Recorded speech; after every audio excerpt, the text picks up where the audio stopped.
जय Shri Krishna. Welcome to the divine calling. आज हमारा श्री हनुमान चालीसा का 6th एपिसोड है। हम पहुंचे हैं मंगलाचरण के दूसरे दोहे पर, जो है बुद्धिहीन तनु जानिके सुमिरो पवन कुमार, बल बुद्धि विद्या देहु मोही, हरहु कलेस विकार। एक एक लाइन को हम सेपरेटली समझने का पूरा प्रयास करेंगे। सबसे पहला लाइन है बुद्धिहीन तनु जानिके। इसमें तुलसीदास जी अपना ईगोलेसनेस बता रहे हैं दैट भगवान के सामने जब आप भगवान की स्तुति कर रहे हो तो भगवान के सामने तो हमें विनम्र बनना रहता है, हम्बल बनना होता है कि हम कोशिश कर रहे हैं आपकी प्रशंसा करने की, लेकिन हमें इतनी बुद्धि नहीं है या हमारे पास इतने शब्द नहीं है या सही शब्दों का हम चयन नहीं कर पा रहे हैं जिससे हम आपकी स्तुति सही तरीके से, एकदम एप्ट तरीके से कर सकें। इसलिए तुलसीदास जी कहते हैं बुद्धिहीन तनु जानिके, मतलब मुझे, हे श्री हनुमान जी, आप मुझे बुद्धिहीन समझकर, एक कम बुद्धि वाला इंसान समझकर मेरे द्वारा की गई स्तुति को स्वीकार करें। इसका एक दूसरा मतलब भी होता है, बुद्धिहीन तनु जानिके। मैं बुद्धिहीन क्यों हूं?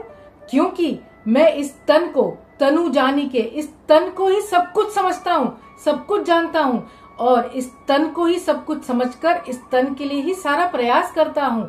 मैं सुबह उठता हूँ, खाता हूँ, पीता हूँ या काम करता हूँ, वॉकिंग जाता हूँ, एक्सरसाइज करता हूँ या सुंदर रहने के प्रयास करता हूँ, जो भी करता हूँ वो सब मैं इस तन को ही सब कुछ जान के करता हूँ। लेकिन इस तन के भीतर जो आत्म तत्व है या जो परमात्मा तत्व है उसको मैं नहीं जानता। मैं इस तन को ही सब कुछ समझकर सारा कुछ संसार का, ये जो सारा सांसारिक जो कार्य है मैं इस तन के लिए ही कर रहा हूँ।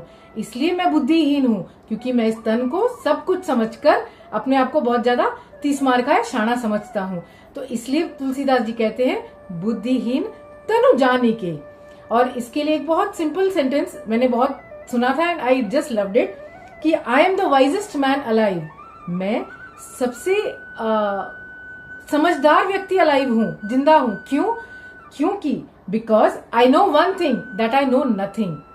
आई am the wisest man alive for I know one thing that I know nothing. मैं सबसे बुद्धिशाली व्यक्ति हूँ। क्यों? क्योंकि मैं ये पूरी अच्छी तरीके से जानता हूँ कि मैं कुछ नहीं जानता। This is the real sense of living.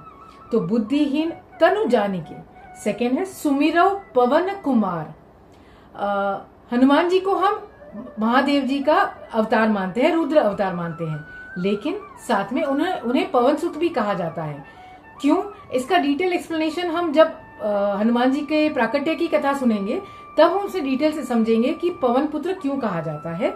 यहाँ हम समझ लेते हैं, बस इतना जान लेते हैं कि हनुमान जी को पवन सुत कहा जाता है, पवन कुमार, पवन पुत्र भी कहा जाता है, बिकॉज पवन देवता, वायु देवता जो थे, he was one of the mediators in transferring the essence through which Hanuman ji was born. जो महादेव जी का दिव्य तेज था उसे अंजनी माता तक पहुंचाने का कार्य पवन देव ने किया था। इसलिए पवन देव को भी हनुमान जी के पिता के स्वरूप में देखा जाता है। इसलिए हनुमान जी को पवन सुत या पवन कुमार कहा जाता है। तो बुद्धिहीन तनु जानिके सुमिरो पवन कुमार। मैं हनुमान जी पवन पुत्र आपका सुमिरन करता हूँ। क्यों करता हूँ और इससे आप क्या मुझे लाभ दीजिए? बल बुद्धि विद्या देहु मोही, हरहु कलेस विकार। हम ह्यूमंस है ना, बार्गेनिंग में बहुत एक्सपर्ट होते हैं। अब हम भगवान से क्या मांग रहे हैं, हनुमान जी से क्या मांग रहे हैं? बल बुद्धि और विद्या, और दे क्या रहे हैं?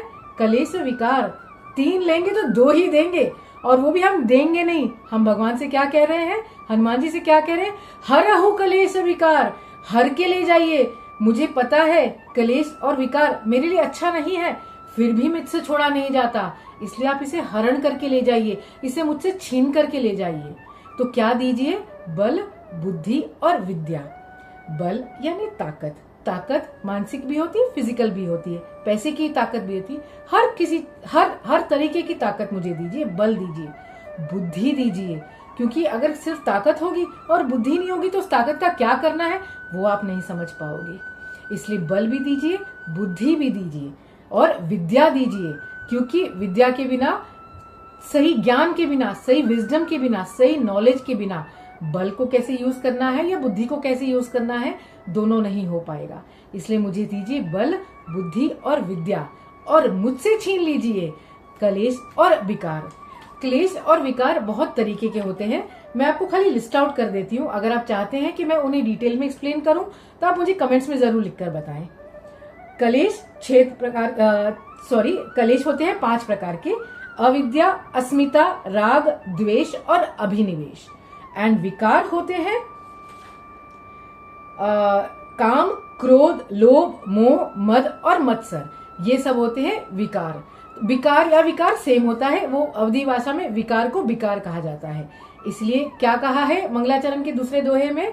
बुद्धिहीन तनु जानिके सुमिरो पवन कुमार, बल बुद्धि विद्या देहु मोहि हरहु कलेश विकार। मिलते हैं अगले एपिसोड में, and until then do remember the divine is always calling.